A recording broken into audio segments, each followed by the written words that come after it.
The voice of a child is innocent. That is to say, it is without guile and craftiness. It is non-calculating. Its innateness is not that of a deceiver. Its intention is not to be divisive, though it is most perceived as such.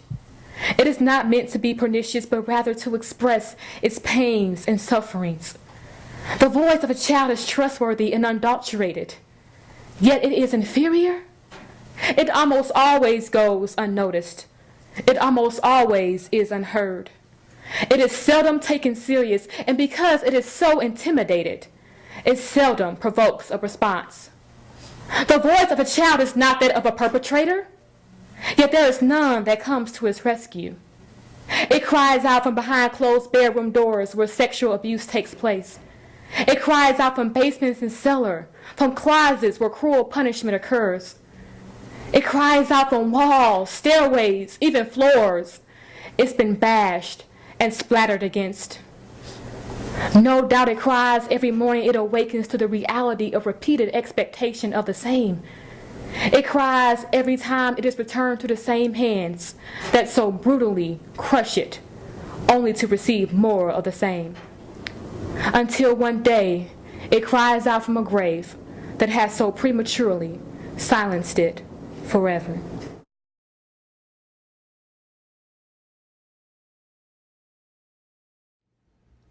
I pledge allegiance to the flag of the United States of America I pledge allegiance and to the to the republic flag for which it of the United stands, States of one America, nation, under God, and to the I pledge indivisible, allegiance with to the liberty flag of the and United justice States for of all. America, To the and to flag the republic of the United for which it States of stands, America, one and to nation, the republic under for God, which it stands, indivisible, one with nation, liberty under and God, justice indivisible, for all. with liberty and justice for all.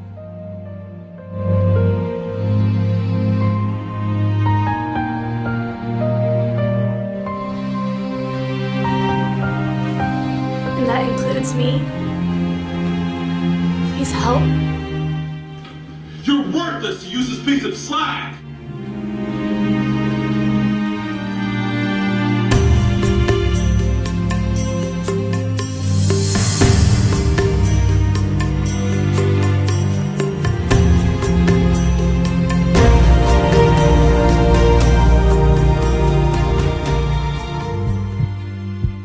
In Ohio, 17-month-old Jaden Holberg was beaten and raped to death in June 2006.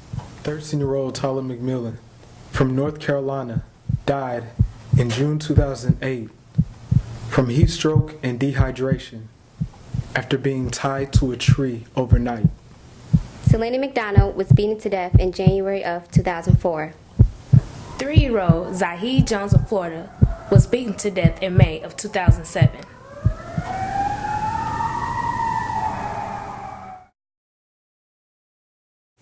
Around 7 years old, I used to go to my a church member's house, and this is just for after school because my mom had to work.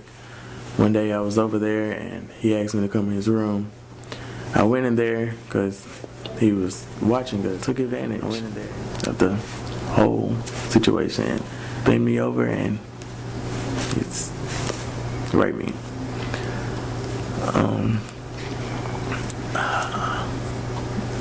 After that all happened, I don't know what I did. I think I just cried for hours until my mom got there.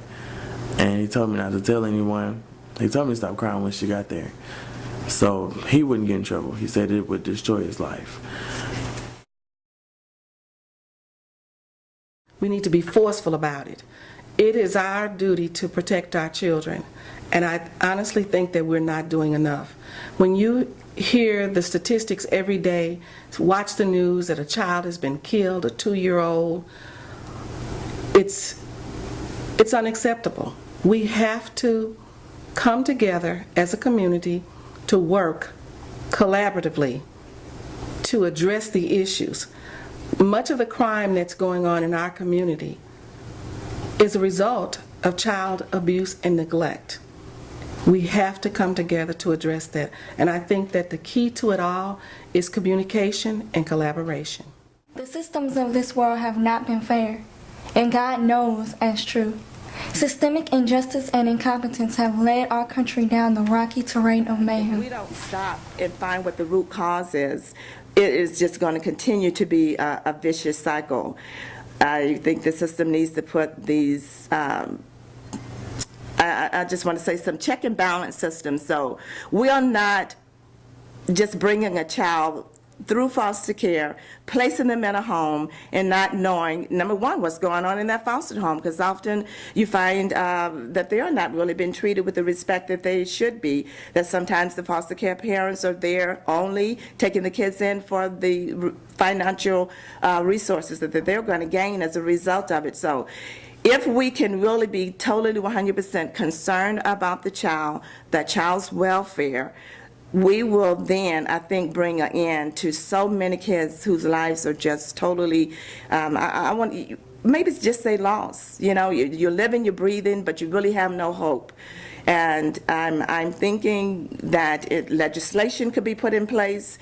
And individual responsibility is really going to be something that will help this situation.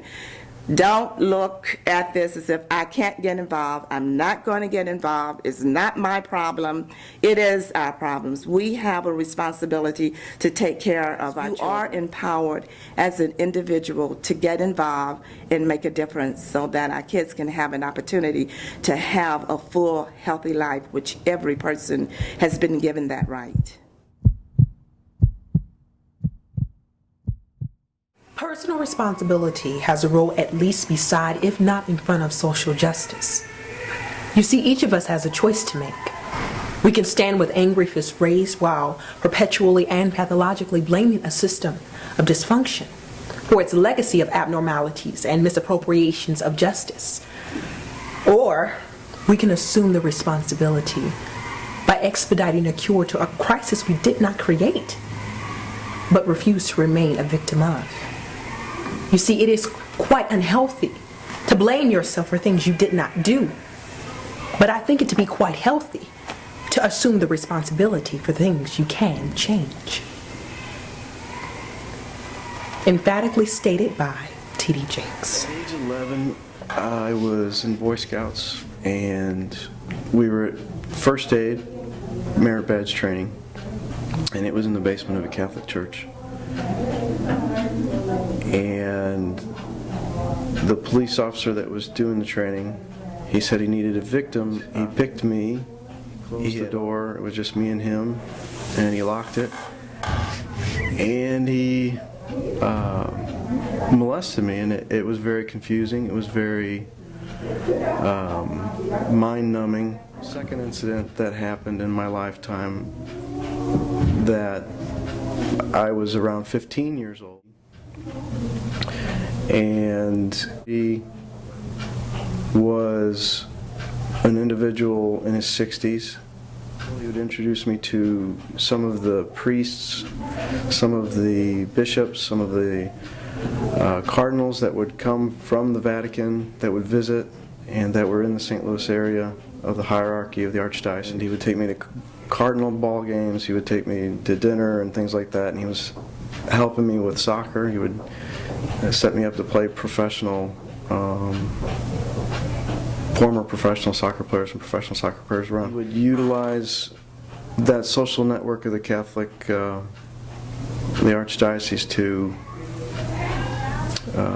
manipulate and to not only abuse me, but abuse other children. And I had to take the bus home, but he said, well, why don't you just stay at my place? I'm 2 blocks away from the old cathedral.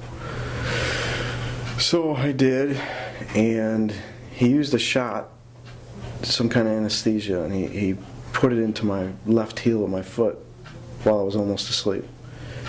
And I woke up and I felt a pinch in my foot, and right away I got groggy and I was out. Well, he raped me, and the ramifications of that, I remember waking up and there was a camera set up in his room.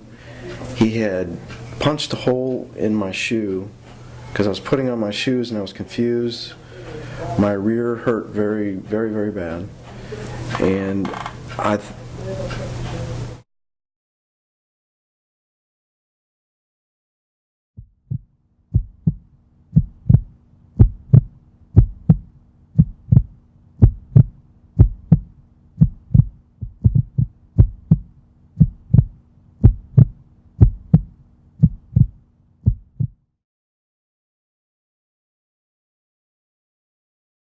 This little light of mine, I'm gonna let it shine, yeah. This little light of mine, I'm gonna let it shine. This little light of mine, I'm gonna let it shine. Let it shine, let it shine, let it shine. My God gave it to me, I'm gonna let it shine, yeah. My God gave it to me, I'm gonna let it shine. My God gave it to me, I'm gonna let it shine. Let it shine, let it shine, let it shine.